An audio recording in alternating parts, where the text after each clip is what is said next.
जब खबर बड़ी होती है तो बात इंडिया न्यूज उत्तर प्रदेश उत्तराखंड की होती है, और जब मुद्दा स्पेशल होता है तो बात स्पेशल रिपोर्ट की होती है, क्योंकि हमारे लिए व्यूज नहीं बल्कि आपका व्यू मैटर करता है। आज स्पेशल रिपोर्ट में बात होगी समाजवादी पार्टी के मुखिया अखिलेश यादव के बयान को लेकर, क्योंकि समाजवादी पार्टी के मुखिया ने आज कहीं ना कहीं सरकार पर जमकर प्रहार किया है, अटैक किया है, वार किया है। अखिलेश यादव ने सिस्टम और सरकार की नीयत पर सवाल भी खड़े किए हैं। आज इसी मुद्दे पर दागी जाएंगी दमदार सवाल। तो समाजवादी पार्टी के मुखिया अखिलेश यादव की ओर से कहा गया कि सरकार संविधान को नहीं मानती है, और साथ ही उन्होंने कई बातों का जिक्र किया है। मिलते हैं, कभी इतनी बैरिकेडिंग नहीं होती होगी। जब मैं आज आ रहा था तो जानबूझ करके पुलिस ने मुझे रोका। मैंने जानना चाहा कि भाई क्यों नहीं जाने दे रहे हो। पूरी बैरिकेडिंग लगा करके मुझे आधे घंटे जब बात की तब जाने दिया, बड़ी मुश्किल से, और एक गाड़ी जाने दी। और जब जानना चाहा मैंने कि आखिरकार क्यों ऐसा किया जा रहा है, तो किसी अधिकारी के पास जवाब नहीं था। आखिरकार इसको मैं क्या मानूं, क्या समझूं? इसको मैं तानाशाही समझूं, मैं इसको इमरजेंसी समझूं, मैं इस बात को ये समझूं कि ऐसा दबाव बनाना चाहते हैं, डराना चाहते हैं, धमकाना चाहते हैं कि दूसरे के धर्मों में शामिल ना हो, दूसरों के कार्यक्रम में शामिल ना हो। कम से कम मुझे ये बताओ, मैं जाने कितने वर्षों से यहाँ आ रहा हूँ। मुझे याद है नेताजी मुझे पहली बार लेकर के आए थे, उस दिन से आज तक लगातार आ रहा हूं, लेकिन ऐसी बैरिकेडिंग कभी नहीं देखी। और बैरिकेडिंग इसलिए की जा रही थी कि लोग त्योहार न मना पाएं, और जो अपनी धर्म की मान्यताएं हैं, धर्म की जो परंपराएं हैं, वो भी न मान पाएं। तो सबसे बड़ा खतरा लोकतंत्र को है, संविधान को है। ये सरकार बड़ी जिम्मेदारी के साथ मैं कह सकता हूं, यहां मुझे नहीं कहना चाहिए, लेकिन फिर भी मैं कह रहा हूं। तो आपने समाजवादी पार्टी के मुखिया अखिलेश यादव को सुना। अखिलेश यादव ने कई बातों का जिक्र किया है, सरकार पर जमकर प्रहार किया है। अखिलेश यादव कहते हैं कि बीजेपी संविधान को नहीं मानती है। आज इसी मुद्दे पर दागी जाएंगे दमदार सवाल। हमारे साथ कुछ खास मेहमान मौजूद हैं। शिव सिंह भारती हैं, बीजेपी की प्रवक्ता हैं, आपका स्वागत है सर। रविंद्र प्रताप हैं, समाजवादी पार्टी के प्रवक्ता हैं, आपका भी स्वागत है। और नवीन दुबे जी हमारे साथ जुड़े हुए हैं, राजनीतिक विश्लेषक हैं, आपका भी स्वागत है। शिव सिंह भारती जी, आप ही के साथ डिबेट को ओपन करूंगा। समाजवादी पार्टी के मुखिया की ओर से तमाम तरह के आरोप लगाए गए हैं। आरोप ये आप संविधान को नहीं मानते हैं, आरोप ये आप हिंदू मुस्लिम करते हैं। देखिए, अखिलेश यादव जी तो कुछ भी बयान देते हैं, और रोज कोई ना कोई ऐसा बयान देते हैं जिससे कि कोई ना कोई एक बड़ा वर्ग उससे बयान से आहत हो। ये उनका प्री प्लान है। रोज का उनको टीवी पे बने रहना है, उनको समाचार पत्रों में चूंकि बने रहना है, इसलिए वो कुछ भी बयान देते हैं।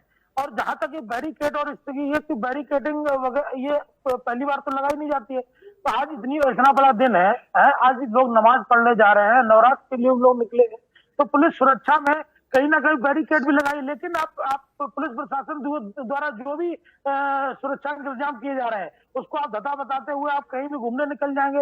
अरे आप पूर्व सीएम है, आपका भी प्रोटोकॉल है, आप उसके तहत निकलिए, आप प्रशासन को सूचना दीजिए। इतने बड़े पर पुलिस प्रशासन सुरक्षा में लगा हुआ है, और आप उसको किसी भी तरह से, किस तरह से स्थितियां बिगड़े, उसका पूरा काम आप करने के पे उतारू रहते हैं।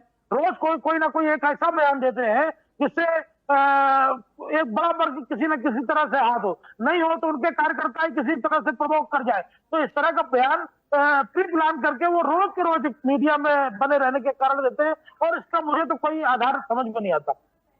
ठीक है, लौटूंगा आपके पास। रविंद्र प्रताप जी हमारे साथ जुड़े हुए हैं। रविंद्र जी, आप इसे किस तरीके से देख पा रहे हैं, क्योंकि बीजेपी की प्रवक्ता ने कई तरह के आरोप लगाए। आरोप ये कि अखिलेश यादव कहीं ना कहीं प्रदेश में अशांति पैदा करना चाहते हैं। देखिए, सबसे पहले तो जो हमारे राष्ट्रीय अध्यक्ष जी को रोका गया एक धार्मिक स्थल पे जाने के लिए, मतलब संविधान के द्वारा प्रदत्त मौलिक अधिकार का उल्लंघन किया गया, उसकी समाजवादी पार्टी निंदा करती है। जो भी हरकत आज की गई, वह ऐसा लगता है कि केंद्र और राज्य सरकार में अघोषित इमरजेंसी है, और नॉर्थ कोरिया के किम जोंग यून की तरह ये सरकार चलाना चाहते हैं। पहले से ही देखा जाए तो देश में ना तो बोलने की स्वतंत्रता है, ना तो लिखने की स्वतंत्रता है, ना तो वोट डालने की स्वतंत्रता है। अब हद ये हो गई है कि चलने की भी स्वतंत्रता नहीं है। एक तानाशाह क्या कर सकता है, जान पाना मुश्किल है। 4 कारण हम लोग बता सकते हैं। एक तो वह उसका मूल स्वरूप संविधान विरोधी है, तो ये संविधान विरोधी कदम है। वह समाजवादी पार्टी के बढ़ते हुए प्रभाव से डरी हुई है। केंद्र, तीसरा जो सबसे इंपॉर्टेंट फैक्टर है, वह केंद्र और सरकार में जो गठबंधन के साथी हैं, साथ छोड़ने के लिए तैयार बैठे हुए हैं, उनको एक प्रकार से यह धमकी है और ये नए प्रकार का धार्मिक उन्माद भी हो सकता है। तो ये असफल सरकार जो जन कल्याणकारी कार्यक्रमों में असफल है, वो इन 4 कारणों में से किसी एक कारण को किया है और अघोषित इमरजेंसी तो है ही है। एक बार फिर हम इस हरकत की उत्तर प्रदेश सरकार की निंदा करते हैं। ठीक है, लौटूंगा आपके पास। नवीन दुबे जी, आपने बीजेपी की प्रवक्ता को सुना, आपने समाजवादी पार्टी की प्रवक्ता को सुना, आप इसे किस तरीके से देख पा रहे हैं? देवेंद्र जी, देखिए, निश्चित तौर पर जिस तरीके का आचरण सरकार का वर्तमान में है, खासकर मैं उल्लेख करूंगा उत्तर प्रदेश की सरकार का, ये तो निश्चित है कि दिखाई भी दे रहा है कि तमाम तरीके के आप अनावश्यक प्रतिबंध लगा रहे हैं। जिस तरीके से कहा जाए कि एक तरीके का अघोषित आपातकाल है, इस बात से मैं रविंद्र जी की बिल्कुल सहमत हूं, इसमें कोई दो राय नहीं है।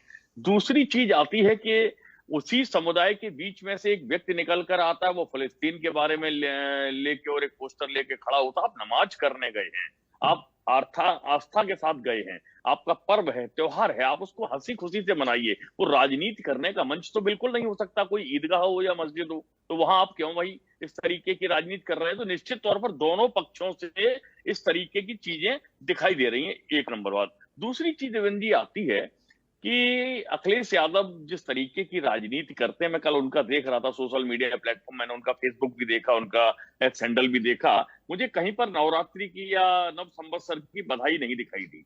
मैंने कल उनको ट्वीट भी किया और पूछा कि भैया आप भारत की राजनीति कर रहे हैं और आप कहते हैं कि हम गैर सांप्रदायिक पार्टी है, सेकुलर पार्टी है, तो ये कैसा सेकुलरिज्म है आपका? समझ में नहीं आया। दूसरी चीज आती है रविंद्र जी, थोड़ा सा आप भी तवज्जो दीजिएगा कि अखिलेश यादव जी बहुत अच्छी बात करते हैं पीडीए की, पिछड़ा, दलित, अल्पसंख्यक, आदिवासी। प्रश्न इस बात का है कि इस पीडीए के अंदर अखिलेश यादव जी, डिंपल यादव जी, धर्मेंद्र यादव जी, तेज प्रताप यादव जी, प्रोफेसर राम गोपाल यादव जी और तमाम लोग, ये कहां फिट बैठते हैं? सारा के सारा तो लोग आपने अपने परिवार के जितने बालिग लोग हैं सब तो सांसद बना दिए हैं, कुछ विधायक बना दिए, कुछ नगर पंचायतों में बैठा रखे हैं, और पीडीए की आप बात कर रहे हैं। तो जब आप पीडीए को लेकर चलने की बात करते हैं तो कम से कम वो चीज दिखाई तो देनी चाहिए। कितने जमीनी दलित हैं जो आपके यहाँ से सांसद या विधायक है? मुझे तो नहीं लगता एक भी होगा। सारे के सारे तो सक्षम लोग हैं जिनको आप राजनीति में लेके आए हैं। और दूसरी चीज मैं बड़ी जिम्मेदारी के साथ कहूंगा, एक पर्टिकुलर वर्ग को आप गालियां देने का काम कर रहे हैं देश के अंदर, प्रदेश के अंदर, यही चल रहा है। और आप कहते हैं कि साहब हम तो सबको लेके चल रहे हैं, फिर बाद में जब बात आती है तो एक के आगे अगड़ा भी आप लगा देते हैं। ये चीजें नहीं होनी चाहिए। राजनीति में पारदर्शिता की जरूरत है। बिल्कुल मैं निश्चित तौर पर यह भी कहूंगा कि योगी सरकार में और देश में जब से भारतीय जनता पार्टी की सरकार आई है, नफरतों की खेती जो है वो ज्यादा से ज्यादा लहलहा रही है। और मैं समझता हूं इसको खत्म करने में हमारी कई पीढ़ियां खप जाएंगी इस देश के अंदर, तब जाके कहीं पुनः हम उस भारत में पहुंचेंगे जो सन 47 से और शायद 65 के आसपास तक का भारत रहा होगा। आज जो बात होनी चाहिए देश की प्रगति, हम विश्व की प्रतिस्पर्धा में देखें तो हम खड़े कहां पे हैं भाई? छोटा सा देश है सिंगापुर, कहां पहुंच गया, उसकी करेंसी कहां पहुंची हुई है, और हम कहां खड़े हैं, हमारा रुपया कहां औंधे मुंह पड़ा हुआ है। इस बात पर चिंतन करने की जरूरत है, जिस पर ना मोदी जी बोलना चाह रहे हैं, ना कोई प्रदेश सरकार बोलना चाह रही है, ना ही सरकार के पीछे बैठे परोक्ष रूप से सरकार चलाने वाले मोहन भागवत जी कुछ बोल पा रहे हैं। क्यों नहीं भाई? आप देश को आगे बढ़ाने की बातें तो करते हैं, लेकिन आपके पास कोई योजना नहीं है। मैं समझता हूं ये जो सांप्रदायिक रंग देने का काम किया जाता है, वोटों की छद्म राजनीति जो की जा रही है, अब इससे बाहर आने की जरूरत है। जनता को स्वयं चिंतन करना पड़ेगा कि कौन बेहतर है। ठीक है, रविंद्र प्रताप जी, आपने सुना किस तरीके से कई सारे जो मुद्दे हैं उनको लेकर बेबाकी से नवीन जी ने जवाब दिया। लेकिन देखिए सर, सवाल तो ये भी खड़ा होता है, आपने ईद की बधाई दी, लेकिन अखिलेश यादव ने कोई भी ट्वीट नवरात्रि को लेकर नहीं किया। 14 घंटे पहले उनकी ओर से एक वीडियो शेयर किया जाता है, लेकिन उसमें भी उन्होंने नवरात्रि की बधाई नहीं दी है, लेकिन उससे 1 घंटे पहले ही उन्होंने ईद की बधाई दी। आखिरकार इतना भेदभाव क्यों? माननीय अखिलेश यादव जी का जो ट्वीट है मैं पढ़ के सुना दे रहा हूँ। 14 घंटा पहले, चैत्र नवरात्रि पर सबकी संकल्प सिद्धि के लिए विविध रूप मां स्वरूपा देवी माता जी से निष्ठा नमन की मूक प्रार्थना। इस वीडियो में हमारे एक पूज्य पुजारी जो है माता जी की आरती कर रहे हैं। तो यह सर्वाधिक अच्छा हो सकता है तरीका देने का। बनिस्बत की कोई पिक्चर शेयर करते, उन्होंने लाइव किया हुआ है, तो हो सकता है उससे ये मिस पहले हो गया उन्होंने हो। ट्वीट किया है कि चांद बारीक है, आज ईद है, सबको ईद मुबारक। नवरात्रि का आज दूसरा दिन है सर, और 14 घंटे पहले अखिलेश यादव एक वीडियो को शेयर करते हैं और आप कह रहे हैं कि वो बधाई दे रहे हैं। ये तो अखिलेश यादव जी की बधाई है। दूसरे जो हमारा ऑफिशियल ट्विटर है, ऑफिशियल पार्टी का ट्विटर लीजिए, तो पार्टी के ट्विटर में दे नवरात्रि के पहले दिन, चैत्र प्रथम दिन जो था, उस दिन हमारे पार्टी से 3 प्रकार के गए हैं और सारे धर्मों को गए हैं। उस दिन गुड़ी पड़वा भी था, उस दिन मैं सिंधी लोगों समाजवादी का भी था। पार्टी के मुखिया की बात कर रहा हूं सर। समाजवादी पार्टी के लीडर वही हैं, समाजवादी पार्टी का ऑफिशियल ट्विटर वही है, वो माननीय राष्ट्रीय अध्यक्ष जी का व्यक्तिगत ट्विटर है। तो दोनों से गया हुआ है, दोनों से गया है। अब इसको जिसको नहीं दिखाई पड़ेगा तो उसके लिए कुछ कहने की आवश्यकता नहीं है। मैंने तो आपसे और पहले ही खाली बोल मैं दिया बता कि रहा हूँ 14 घंटे एक ही पहले उन्होंने तस्वीरों को शेयर किया। लौटूंगा आपके पास। शिव सिंह भारती जी हमारे साथ लगातार जुड़े हुए हैं। शिव सिंह जी, कई तरह के आरोप आपके ऊपर यह भी लगता है कि आप संविधान की धज्जियां उड़ाते हैं, आप कानून का पालन नहीं करते हैं, आप हिंदू मुसलमान करने का काम करते हैं। जो भी आरोप लगाते मैं उनसे पूछना चाहता हूँ कैसे। जहां तक अभी सांप्रदायिकता की बात की, तो सांप्रदायिकता की शुरुआत किसने की? हिंदू इतना सहिष्णु है कि आप देखिए कि उसको पूजा करने से भी रोका जाता रहा। आप अखिलेश यादव ममता बनर्जी के साथ तो खड़े हो जाते हैं, लेकिन वहां पर दुर्गा पूजा में किस तरह की घटनाएं होती हैं उस पर कभी ना ममता बनर्जी बोलती है, ना कभी अखिलेश यादव का बयान आता है। लेकिन आपको सिर्फ एक धर्म के पर्व, एक धर्म के त्योहार, एक धर्म के लोग अगर दिखाई देंगे तो निश्चित रूप से इस बहुसंख्यक समाज की बात कौन करेगा इस देश में? और इस देश में अगर ठीक तरह से अगर पूजा पद्धति, अगर लोकतांत्रिक तरीके से, अगर संवैधानिक तरीके से सबको अधिकार है अपने अपने निजी हकों का, तो इस देश के बहुसंख्यकों का भी है। उनकी बात करने में इनको झिझक क्यों होती है, जबकि उनका वोट तो ले लेते हैं? कल मैं समाजवादी पार्टी के एक नेता से जो अगले समाज से आते थे, उन्होंने कहा कि मैं अखिलेश यादव जी से मैंने कहा कि अगर आप अगले समाज के लोगों की बात नहीं करेंगे तो मैं पार्टी में काम नहीं कर पाऊंगा। तो बोले कि यार अगले समाज माने पीडीए में जो एयर है वो तो अगले समाज का है, अगले समाज के लिए ए लगाया गया है। तो इस तरह से डिफाइन करते हैं। चुनाव आता है तो कभी कुछ बोलते हैं, चुनाव चले जाते हैं तो फिर कभी कुछ बोलते हैं। और निश्चित तौर पे मानिए कि किसी धार्मिक आयोजन में भी जाते हैं तब भी इनके मुंह से इस तरह के बयान आते हैं जिससे बहुसंख्यक समाज इस देश का खपा हो, उसको वो आहत हो, इनको गौशालाओं से दुर्गंध आ जाती है, इनको त्योहारों से इनको कोई मतलब नहीं रहता है। लेकिन उनको एक अल्पसंख्यक वर्ग जो देश का है, जो इनका वोटर है, जिनको हमेशा ये टारगेट करके रखते हैं, उसके लिए इनको किसी भी तरह का बयान छूट ना जाए, इसलिए अखिलेश यादव खुद करते हैं, ताकि समाज पार्टी का जो ट्विटर हैंडल है वो देख लेता है। अखिलेश यादव जी को पता है कि हमको सीधे किसको बधाई देनी है और समाजवादी पार्टी के ट्विटर हैंडल से किसको बधाई दिलवानी है। तो देखिए, इस तरह की अगर ये हरकतें करेंगे, मुझे कोई आश्चर्य नहीं हो रहा कि उन्होंने नवरात्रि की बधाई दी कि नहीं दी, क्योंकि इनके ब्लड में है कि इस तरह की हरकतें करना। तो ये तो आज से थोड़ी नहीं कर रहे हैं, ये तो जब से समाजवादी पार्टी का गठन हुआ तब से कर रहे हैं। तो चाहे आराम से हमको गोली चलवानी हो, चाहे किसी भी तरह का प्रतिबंध लगाना हो इनकी सरकारों में, और लगाए गए। तो मैं तो यही कहना चाहता हूँ कि इनका कोई भी बयान बहुत हद तक करने वाला नहीं। जनता उसको बहुत अच्छी तरह से जानती है कि अखिलेश यादव सिर्फ इसी तरह का बयान देंगे। ठीक है, नवीन दुबे जी कुछ कहना चाहते हैं सर? जी हाँ, देखिए शिव सिंह जी को मैं सुन रहा था। शिव सिंह जी, अभी हाल में जो बीडी के अंदर मस्जिद में ब्लास्ट हुआ, मालूम है कौन लोग थे? वो दोनों युवा हिंदू थे। उनको भड़काने वाले कौन लोग थे? उनका तो कैरियर खत्म कर दिया ना आपकी भड़काऊ राजनीति ने। मैं यही कह रहा हूं, राम गोपाल मिश्रा बहराइच में मार दिए जाते हैं किसके भड़काने पर? भाई क्यों किसी के घर पर चढ़ के गए? दूसरी चीज आप ध्यान रखिए, भारत का संविधान मुझे इजाजत देता है कि मैं अपने घर की छत पर चाहे भजन कीर्तन करूं या रामायण का पाठ करूं या नमाज करूं। क्यों भाई आप प्रतिबंधित कर रहे हैं कि आप छत के ऊपर नमाज नहीं पढ़ सकते अपने दोस्तों रिश्तेदारों के साथ? किस तरीके के कानून व्यवस्था से आप देश को चलाना चाहते हैं? संभल के अंदर के लिए ये बयान आया है सरकार का। क्यों आया भाई? अघोषित कर्फ्यू लागू करेंगे, इसका मतलब आपकी प्रशासनिक व्यवस्था फेल हो चुकी है।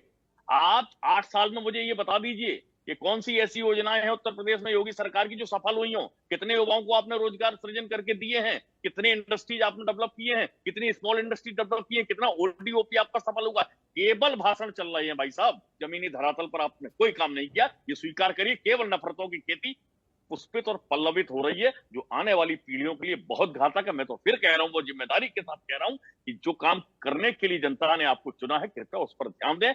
बताएं पिछले 8 साल के अंदर कि कौन आपने 8 साल का दुनिया का गाथा बंधन किया है। मुझे तो नहीं लगता ना किसान संतुष्ट है, ना युवा संतुष्ट है, ना महिलाएं संतुष्ट है। कौन खुश है भाई? और अगर सब खुश होते तो फिर ऐसे ही नहीं आप 37 सीटें समाजवादी पार्टी ले जाती और 6 कांग्रेस ले जाती। कुछ तो है ना। आप अभी भी अगर उसी ढर्रे पर देखिए, आदमी उकता चुका है, ये हिंदू मुसलमान करके लोग उकता चुके हैं, गले तक भर गए हैं, उनकी अपनी जेबें आपने काट दी है। टैक्सेशन का लोड इतना बड़ा हो चुका है और बावजूद इसको उत्तर प्रदेश कर्जे में आ गया है, भयंकर कर्जे में, बावजूद इसके आप लोग नहीं देख रहे हैं। आपको केवल अपनी राजनीतिक रोटियां सेकनी है, दुकान चलानी है, बात खत्म हो जाती है। जनहित के चर्चा कीजिए कभी साहब, कभी उस पर भी तो बोलिए। ठीक है। हाँ, शिव सिंह भारती जी, बता दीजिए सर, आपने 8 साल में कितने काम किए हैं? योगी सरकार की ओर से क्या कुछ काम किया जाता है? बीजेपी के तमाम नेताओं की ओर से क्या कुछ काम किया गया है? गिनाइए जरा।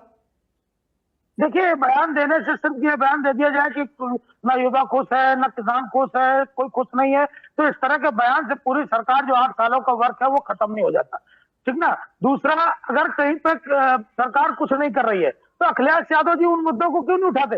अखिलेश यादव जी हमेशा इस तरह के मुद्दों को क्यों उठाते हैं जिससे साम्राज्य बढ़ते? क्यों छोड़ दे? क्यों अखिलेश यादव को क्यों अखिलेश यादव छोड़ा जाए? आज अखिलेश यादव के बयान को हम लोग चर्चा करने के लिए सर, जनता ने आपको चुना है। अगर जनता अखिलेश यादव को चुनती तो वो मुख्यमंत्री होते।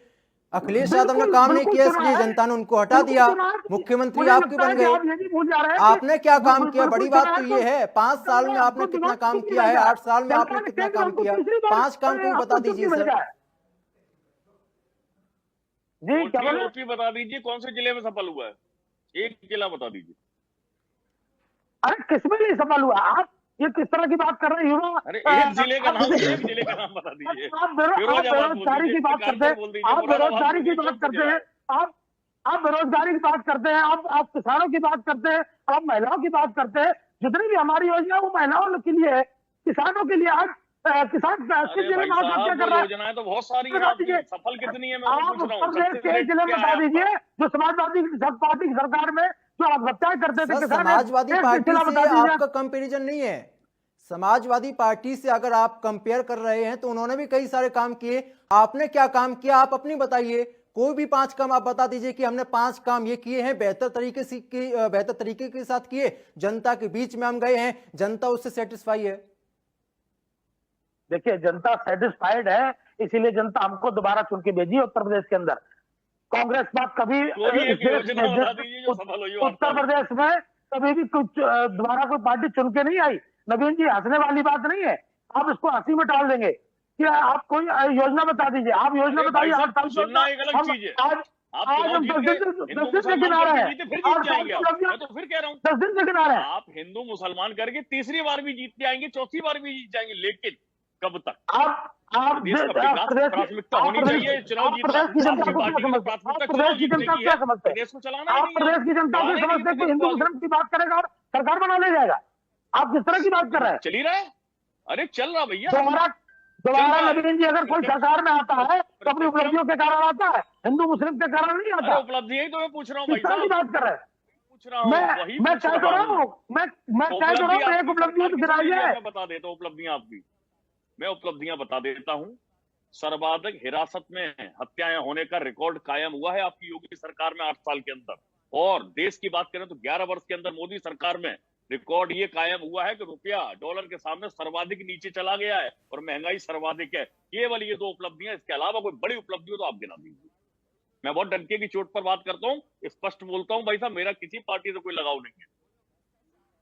बिल्कुल नवीन जी, आपका कोई लगाव नहीं होगा, लेकिन इस तरह से टीवी पर बैठ के ये कह देना कि जनता ने चुना है तो हिंदू मुस्लिम करके चुना है, तो इतने बड़े मैंडेट को आप धता बताते हुए सिर्फ ये कह देंगे कि हिंदू मुस्लिम की बता दीजिए सर, आपने क्या काम किया? बता दीजिए, बात खत्म। अरे क्या काम किया?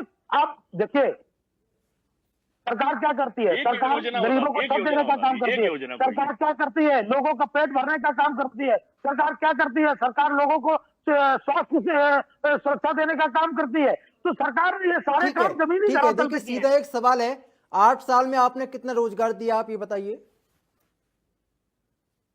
8 साल में अगर इस तरह का पैमाना आप लेकर बैठेंगे कि 8 साल में कितना रोजगार दिया, तो मुझे लगता है कि इस देश में, इस प्रदेश में जब से सरकारें बनी है तो रोजगार को लेकर सभी के कॉलर पकड़ने का काम किया गया है। और क्राइम जहां पर तक आपने भारतीय कितना जनता कंट्रोल पार्टी किया, आप बात ये है, बताइए। तो किस पर किया गया है, क्राइम, लोगों ने सरकार को अपराध को सत्ता में लेकर भाग आपने दिया क्या भैया, काम इसलिए किया? आपको लाए थे। किसानों के लिए आपने क्या काम किया? क्राइम पर कह रहे हैं। जी, अरे क्राइम पर तो आप देखिए, पूरे प्रदेश की जनता जानती है, देश जानता है कि उत्तर प्रदेश में क्राइम किस तरह से कंट्रोल हुआ है, लॉ एंड ऑर्डर की स्थिति क्या है, और उसी को बिगाड़ने का काम अखिलेश यादव जी रोज रोज करते हैं। रोज रोज किसी इसी तरह का बयान देके, और संविधान खतरे में है और हमको आजादी नहीं है कहीं निकलने बैठने की, भाई साहब, मुझे भड़काऊ आइए बयान नहीं देने मेरा दिया जा सवाल रहा ये है। नहीं था भ्रष्टाचार सर, का लौटूंगा रिकॉर्ड आपके आपकी पास, सरकार में लौटूंगा है। लौटूंगा। सवाल मेरा ये नहीं था। रविंद्र प्रताप जी कुछ कहना चाहते हैं? भारतीय जनता पार्टी के प्रवक्ता बार बार बहुसंख्यक समाज की बात कर रहे हैं कि वो आहत हुआ है। सच में आहत हुआ, मैं बता रहा हूँ। भारतीय जनता पार्टी का एक मंत्री, जो कैबिनेट मंत्री है उत्तर प्रदेश में, कहता प्रभु श्री राम अभय संतान। भारतीय जनता पार्टी के पूर्व उप मुख्यमंत्री कहते हैं माता Janaki test tube baby. Uttar Pradesh के दूसरी बार के मुख्यमंत्री योगी आदित्यनाथ जी, वो कहते हैं प्रभु बजरंगबली दलित। मोहन भागवत जी कहते हैं हिंदू धर्मों में छेड़छाड़ हो गई है और सारे धर्म ग्रंथों को पुनः समीक्षा होगी। जो मीडिया रिपोर्ट हमारे पूज्य शंकराचार्य जी महाराज बताते हैं, औसत समाजवादी बताते पार्टी हैं के नेता क्या कि कहते हैं, ये भी गिनाऊं मैं? समाजवादी सर्वाधिक पार्टी के नेता अगर कोई बयान देते हैं, स्वामी प्रसाद मौर्य ने कितनी बार बयान दिया हिंदू धर्म को लेकर, कितनी बार आपने कार्रवाई की? वो कहा गया, फिर ये जो मीडिया रिपोर्ट है हमारे पूज्य शंकराचार्य जी कहते हैं, वो बताते हैं सर्वाधिक स्वामी मंत्री प्रसाद गिराए मौर्य ने कितनी बार बयान दिया, कितनी बार आपने कार्रवाई की सर? गए। जहां थे वहां हैं। अब बताते हैं इनकी उपलब्धियों को बताते हैं। सर मेरा सवाल कुछ इनकी और है।